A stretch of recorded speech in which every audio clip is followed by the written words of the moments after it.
जय हिंद, नमस्कार दोस्तों। आज हम शुरू करने वाले हैं बैंकिंग। तो चलिए समझते हैं और देखते हैं कि बैंकिंग क्या होता है। आज हम समझेंगे बैंक के बारे में। तो चलिए देखते हैं और समझते हैं। सबसे पहले हेडिंग देखते हैं। देखिए हेडिंग क्या है। हेडिंग है बैंकिंग। बैंकिंग में हम सबसे पहले देखेंगे बैंक के बारे में।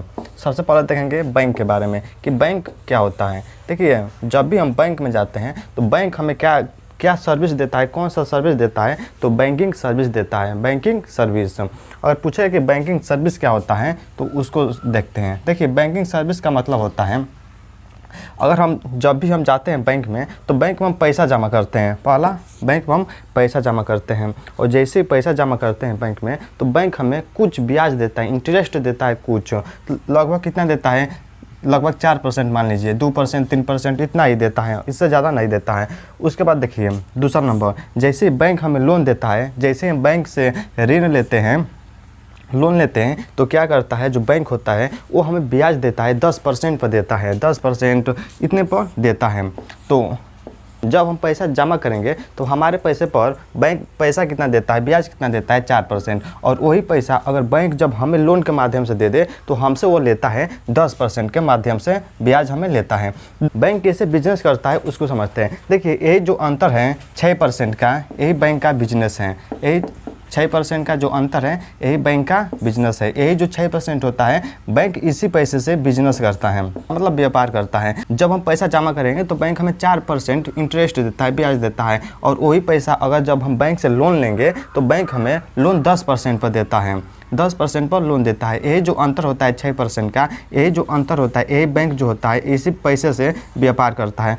मतलब समझिए, कोई व्यक्ति पैसा जमा किया तो बैंक क्या किया, वही पैसा उठाकर बैंक क्या किया, किसी और व्यक्ति को दे दिया। मतलब समझिए, अगर जो व्यक्ति पैसा जमा किया तो उसको दिया 4% पर, और वही जो बैंक क्या किया, जब पैसा उठाकर किसी और को दे दिया लोन पर दे दिया तो उससे अब लेगा 10% के माध्यम से लेता है। तो यही बैंक का बिजनेस होता है। जो 6% का अंतर होता है यही बैंक का बिजनेस होता है। लगभग में देखने को मिलता है, कम बेस भी हो सकता है, तो उसकी बात आप लोग मन कीजिएगा। तो चलिए अब समझते हैं। अगर पूछेगा कि भारत का पहला बैंक कौन सा है तो लगाएगा बैंक ऑफ हिंदुस्तान। भारत का पहला बैंक है बैंक ऑफ हिंदुस्तान। देखिए उसके बाद समझिए बना कब था। अगर पूछेगा कब बना था तो लगाइएगा 1770 ईस्वी में बना था। और समाप्त कब हो गया, बंद कब हो गया, 1832 ईस्वी में बंद हो गया। शुरू हुआ 1770 ईस्वी में, बंद हो गया 1832 ईस्वी में। भारत का पहला बैंक जिसका नाम था बैंक ऑफ हिंदुस्तान के नाम से जाना जाता है। देखिए ये जो बैंक होता है, देखिए जो बैंक होता है, जब बैंक में हम पैसा जमा करते हैं या हम लोन लेते हैं तो बैंक उसी को कहा जाता है बैंकिंग सर्विस। वही मतलब उसी को सर्विस कहा जाता है। मतलब बैंक जो है हमें सर्विस दे रहा है, बैंकिंग सर्विस दे रहा है, मतलब बैंकिंग सेवा हमें दे रहा है। तो देखिए होता क्या है, वो देखिए वो बैंक जो हमें बैंकिंग सर्विस प्रोवाइड करते हैं, बैंकिंग सेवा देते हैं, उसे हम कमर्शियल बैंक कहते हैं, कमर्शियल बैंक कहते हैं। तो कि जो जितने भी बैंक हमें देखने के लिए मिलता है उस बैंक को हम कहते हैं कमर्शियल बैंक। हिंदी में कहा जाता है व्यापारिक बैंक के नाम से जाना जाता है। तो चलिए अब समझते हैं कि टाइप ऑफ कमर्शियल बैंक कितने होते हैं, उसको अब समझ लेते हैं। जैसे में आप लोग भी बहुत सुने होंगे सरकारी बैंक, प्राइवेट बैंक और रीजनल रूरल बैंक क्या होता है, इसको चलिए समझते हैं। तो देखते हैं कि सरकारी बैंक क्या होता है, प्राइवेट बैंक क्या होता है और रीजनल रूरल बैंक क्या होता है। चलिए अब इसको समझते हैं। अब समझते हैं जितने भी बैंक हमें देखने के लिए मिलता है उस बैंक को बोला जाता है, जो भी बैंक हमें बैंकिंग सेवा देता है उस बैंक को कहा जाता है कमर्शियल बैंक। तो चलिए अब समझते हैं कि टाइप ऑफ कमर्शियल बैंक कितने प्रकार का होता है, उसको अब देखते हैं और समझते हैं। देखिए सबसे पहले हेडिंग क्या है। हेडिंग है कमर्शियल बैंक, मतलब वो बैंक जो हमें बैंकिंग सेवा प्रोवाइड करते हैं उस बैंक को कहा जाता है व्यापारिक बैंक के नाम से जाना जाता है। जितने भी बैंक हो गए वो सब बैंकिंग सेवा देते हैं। देखिए अब इसका टाइप देखेंगे। जो कमर्शियल बैंक होता है इसको कितने टाइप में मतलब इसको कितने भागों में बांटते हैं उसको समझते हैं। देखिए पहला होता है पब्लिक सेक्टर बैंक, जिसको आप डेली भाषा में कहते हैं सरकारी बैंक। आज से आप लोग सरकारी बैंक न कहिएगा, इसका नाम है जिसको आप सरकारी बैंक कहते हैं उसको कहा जाता है पब्लिक सेक्टर बैंक के नाम से जाना जाता है। अगर हिंदी में पूछेगा तो लगाएगा सार्वजनिक क्षेत्र के बैंक। दूसरा समझिए, दूसरा हो गया प्राइवेट सेक्टर बैंक, मतलब हिंदी में कहा जाएगा तो देखिए निजी क्षेत्र के बैंक, निजी क्षेत्र के बैंक अंग्रेजी में प्राइवेट सेक्टर बैंक। और तीसरा हो गया, तीसरा जो होता है इसको हम बोलते हैं रीजनल रूरल बैंक के नाम से जाना जाता है।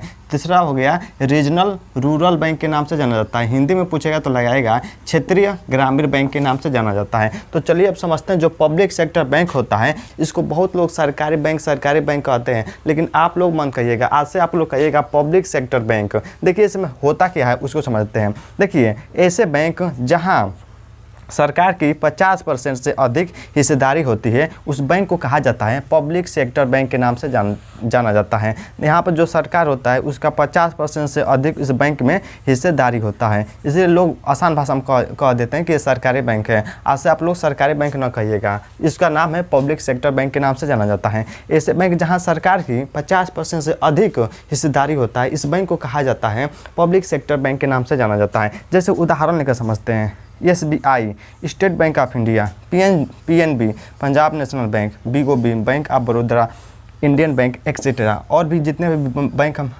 जितने बैंक आप लोग देखते हैं और बोलते हैं सरकारी बैंक, उसको सरकारी बैंक ना कहिएगा, उसको कहिएगा पब्लिक सेक्टर बैंक। और इसके उदाहरण होंगे। दूसरा समझते हैं प्राइवेट सेक्टर बैंक। जैसे में लोग एक प्राइवेट स्कूल जब खोल सकते हैं तो क्या लोग एक प्राइवेट बैंक नहीं खोल सकते हैं? बिल्कुल खोल सकते हैं। तो देखिए क्या होता है, उस ऐसे ही लोग मतलब निजी व्यक्ति द्वारा, निजी प्राइवेट सेक्टर बैंक कहा जाता है निजी व्यक्तियों द्वारा खोला गया बैंक। जैसे बहुत से लोग क्या करते हैं, जब एक प्राइवेट स्कूल खोल सकते हैं तो क्या हम लोग एक प्राइवेट बैंक नहीं खोल सकते हैं? बिल्कुल खोल सकते हैं। उसी बैंक को कहा जाता है प्राइवेट सेक्टर बैंक के नाम से जाना जाता है। अगर हिंदी में पूछेगा तो निजी व्यक्तियों द्वारा बनाया गया बैंक। कौन कौन सा बैंक है उसको समझते हैं। देखिए HDFC, इसका भी आप लोग नाम सुने होंगे, axis bank, ICICI bank, yes bank, Kotak Mahindra bank etcetera, और भी हमें देखने के लिए मिलता है। तीसरा होता है रीजनल रूरल बैंक। देखिए इसको हिंदी में कहा जाता है क्षेत्रीय ग्रामीण बैंक।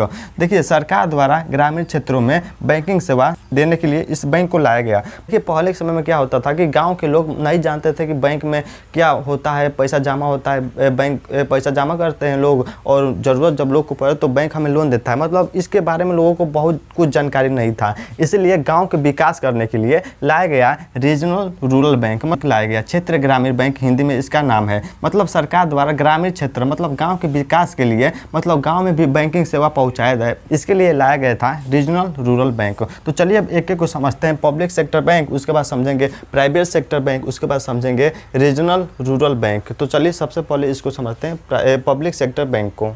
तो अब पहला समझते हैं पब्लिक सेक्टर बैंक, उसके बाद समझेंगे प्राइवेट सेक्टर बैंक, और तीसरा लास्ट में समझेंगे रीजनल रूरल बैंक क्या होता है उसको समझेंगे। सबसे पहले पहला समझते हैं पब्लिक सेक्टर बैंक। पहला हो गया पब्लिक सेक्टर बैंक के नाम से जाना जाता है। अगर पूछेगा कि पब्लिक सेक्टर बैंक वर्तमान में कितने हैं तो लगाएगा 12 पब्लिक सेक्टर बैंक हमें देखने के लिए मिलता है। उसके बाद सब इसको हम दो भागों में बांटते हैं। पहला होगा nationalise bank. Nationalise bank Hindi में होता है राष्ट्रीयकृत बैंक। मतलब राष्ट्रीयकृत क्यों किया गया उसको हम समझेंगे, लेकिन अगर पूछेगा कि नेशनलाइज बैंक कितना है तो लगाएगा 11, और पूछेगा पब्लिक सेक्टर बैंक कितना है तो लगाएगा 12। उसके बाद समझिए SBI को हम अलग से रखते हैं। SBI को अलग रखते हैं, क्यों रखते हैं इसको हम लास्ट में समझेंगे। सबसे पहले हम समझते हैं जो पब्लिक सेक्टर बैंक होगा उसमें पूछेगा कि नेशनलाइज बैंक, हिंदी में कहा जाता है राष्ट्रीयकृत बैंक किसे कहते हैं, तो लगाइए कितना होता है राष्ट्रीयकृत बैंक 11 होता है, और पब्लिक सेक्टर बैंक कितना होता है तो हमें 12 देखने के लिए मिलता है। जो SBI होता है इसको हम अलग से इसको अलग रखते हैं, क्यों रखते हैं उसको हम बाद में समझेंगे। सबसे पहले समझते हैं कि नेशनलाइज क्या होता है। देखिए नेशनलाइज क्या होता है, सरकार द्वारा कानूनी तौर पर प्राइवेट बिजनेस पर कब्जा कर लेना राष्ट्रीयकृत कहलाता है। मतलब जो सरकार हो गई, गवर्नमेंट हो गई, वो क्या करता है, मान लीजिए कोई प्राइवेट बैंक है, उस बैंक पर क्या करता है, मतलब कानूनी तौर पर मतलब अपना कुछ नियम कानून लगाकर उस बैंक को क्या करता है, प्राइवेट बिजनेस पर कब्जा कर लेना। मतलब प्राइवेट बैंक हो गया उस पर कब्जा कर लेता है, ऐसे बैंक को कहा जाता है नेशनलाइज बैंक। नेशनलाइज बैंक करना क्यों जरूरी था उसको हम समझते हैं। देखिए नेशनलाइज का मतलब होता है जो प्राइवेट बैंक था वो गरीबों को क्या हुआ, 1962 में हुआ इंडिया चाइना वार हुआ, उसके बाद 1965 में हुआ इंडिया पाकिस्तान वार हुआ, उसके बाद 1966 में क्या हुआ, भयंकर अकाल आ गया। इतना सब होने के बाद देश की आर्थिक कंडीशन बहुत ख़राब हो गई थी। मतलब जो प्राइवेट मतलब जो प्राइवेट बैंक था वो क्या करता था, मतलब गरीब किसान को क्या करता था, लोन ही नहीं देता था। अब उन व्यक्तियों को पैसे की ज़रूरत है और लोन ही ना दे तो क्या होगा, तो सरकार ने क्या किया, अपना नियम कानून लाकर जितने भी प्राइवेट बैंक था उस बैंक को क्या किया, मतलब अपने कब्जे में कर लिया। अपना नियम कानून लगाकर प्राइवेट बिजनेस पर या प्राइवेट बैंक कहिए उस पर क्या किया, कब्जा कर लिया, मतलब अपने नियंत्रण में ले लिया। अगर पूछेगा कि किस प्रधानमंत्री के दिन में नेशनलाइज बैंक हुआ तो लगाएगा इंदिरा गांधी। जो इंदिरा गांधी थी इनके सरकार में क्या हुआ, नेशनलाइज बैंक किया गया, बैंक का नेशनलाइज किया गया, मतलब राष्ट्रीयकृत किया गया। पूछेगा कि भारत में कितने बार बैंकों का राष्ट्रीयकृत किया गया है तो उसको समझते हैं। देखिए भारत में बैंक को 2 बार नेशनलाइज किया गया, मतलब क्या राष्ट्रीयकृत किया गया, मतलब कानूनी तौर पर प्राइवेट बिजनेस पर कब्जा किया गया, मतलब प्राइवेट बैंक पर सरकार कानून नियम लाकर अपना उसे क्या किया, अपने वश में कर लिया है। तो देखिए 2 बार हुआ है। पहला हुआ है 1969 में, कितने बैंक को किया गया, 14 बैंकों को किया गया। उसके बाद समझिए दूसरी बार हुआ 1980 में, कितने बैंकों को किया गया, तो 6 बैंकों को किया गया। और पूछेगा कि टोटल कितने बैंकों को नेशनलाइज किया गया तो लगाएगा टोटल 20 बैंकों को नेशनलाइज किया गया। कितने बैंक, 20 बैंक। तो चलिए अब समझते हैं इसके पीछे कारण क्या था, उसको एक बार समझ लेते हैं। तो अब समझते हैं जो नेशनलाइज बैंक क्यों किया गया, उसके पीछे कारण क्या था, उसको अब समझते हैं। देखिए जो बैंक था उसको नेशनलाइज करना बहुत ज़रूरी था। वो बैंक जितने भी थे वो सब प्राइवेट बैंक थे। वो क्या करते थे, किसान और मजदूरों को क्या करते थे, लोन ही नहीं देते। तो सरकार ने देखा कि लोगों के साथ नाइंसाफ़ी हो रहा है, तो सरकार ने क्या किया, उस बैंक पर मतलब प्राइवेट बिजनेस या प्राइवेट बैंक पर अपना नियम कानून लगाकर उसे अपने नियंत्रण में रख लिया। क्यों रखा, उसके पीछे कारण था। देखिए क्या हुआ, 1962 में हुआ इंडिया चाइना वार हुआ। उसके बाद समझिए 1965 में क्या हुआ, इंडिया पाकिस्तान वार हुआ। उसके बाद होता है 1966 में भयंकर अकाल आ जाता है। खाने के लिए भी लोग मुहताज हो गए थे, मतलब खाने के लिए भी नहीं मिल पाता था, मतलब आर्थिक, मतलब आसान भाषा में समझिए तो क्या हुआ था, भयंकर अकाल आ गया था। मतलब 1962 में युद्ध हो गया, 1965 में पाकिस्तान से हो गया, 1962 में चाइना से हो गया और 1966 में भयंकर अकाल हो गया। इतना सब होने के बाद क्या हुआ, देश को जितने भी बैंक थे वो सब बैंक क्या करने लगे, मतलब किसान मजदूरों का हालत बहुत ख़राब हो गया, मतलब खाने के लिए भी इन लोगों को नहीं मिल पाता था। तो बैंक कहाँ से लोन देंगे, तो बैंक क्या करते थे, बैंक भी लोन नहीं देते थे। तो सरकार ने देखा और कहा कि बैंक बहुत ही मतलब अधिकाई कर रहे हैं। तो सरकार ने क्या किया, अपना नियम कानून लगाकर प्राइवेट बैंकों पर कब्जा कर लिया, मतलब अपना नियम कानून लगाकर क्या किया, प्राइवेट बैंकों पर कब्जा कर लिया। और जैसे ही कब्जा किया तो उस बैंक को कहा जाने लगा नेशनलाइज बैंक, मतलब हिंदी में राष्ट्रीयकृत बैंक के नाम से जाना जाता है।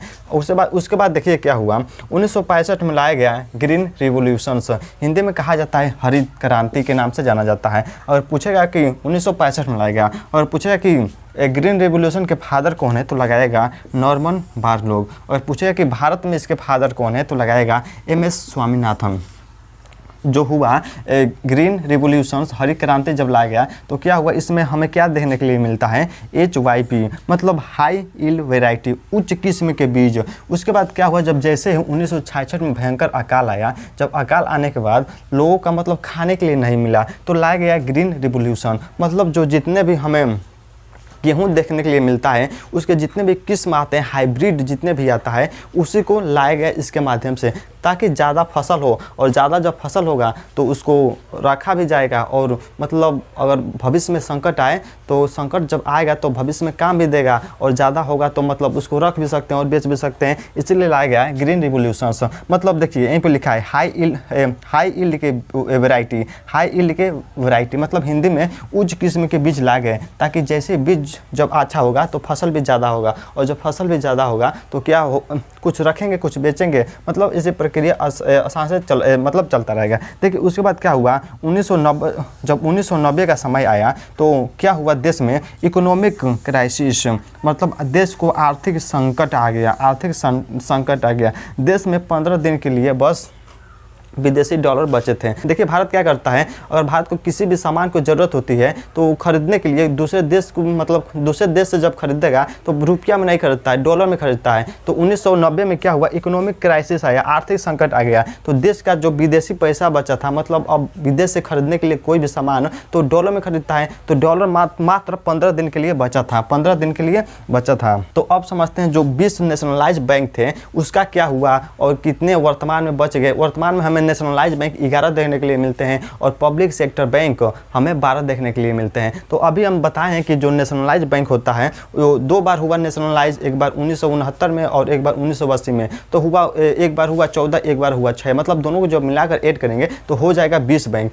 चलिए अब देखते हैं जो 20 बैंक का नेशनलाइज हो गया, वर्तमान में कितने बचे हैं और कितने को मर्ज कर दिया गया उसको अब समझते हैं। तो अब समझते हैं 20 बैंक जो बचे थे उसको कैसे मर्ज किया गया और वर्तमान में 11 नेशनलाइज बैंक बचे हैं, उसको देखते हैं कि कैसे 11 बच गए। सबसे पहले देखिए क्या हुआ।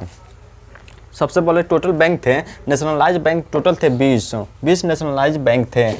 2 बार नेशनलाइज हुआ, एक बार हुआ 1969 और दूसरा बार हुआ 1980 में हुआ। एक बार हुआ 14, एक बार हुआ 6, मतलब 20 बैंकों का नेशनलाइज किया गया, मतलब 20 बैंकों को राष्ट्रीयकृत किया गया। उसमें से 20 बैंकों में से एक बैंक था जिस बैंक का नाम था न्यू बैंक ऑफ इंडिया। इसको मर्ज कर दिया गया, मिला दिया गया किस बैंक में, 1993 में मिला दिया गया PNB पंजाब नेशनल बैंक में मिला दिया गया। तो देखिए क्या हुआ, 1993 के बाद मतलब 20 बैंक थे उसमें से एक को मर्ज कर दिया गया, मिला दिया गया PNB में। तो वर्तमान में तो कितने बैंक बचे, तो लगाएगा 19 नेशनलाइज बैंक बचे, 19 नेशनलाइज बैंक बचे। फिर देखिए क्या हुआ, 1 अप्रैल 2019 में क्या हुआ, 2 बैंक था, एक बैंक का नाम था देनिया बैंक और दूसरा बैंक का नाम था विजया बैंक। इसको मर्ज कर दिया गया BOB, मतलब बैंक ऑफ बड़ौदा में इसको मर्ज कर दिया गया, मिला दिया गया। मतलब 19 नेशनलाइज बैंक में से 2 बैंक को मर्ज कर दिया गया, मिला दिया गया। तो वर्तमान उसके बाद बचा 17 बैंक, मतलब 17 नेशनलाइज बैंक बचा,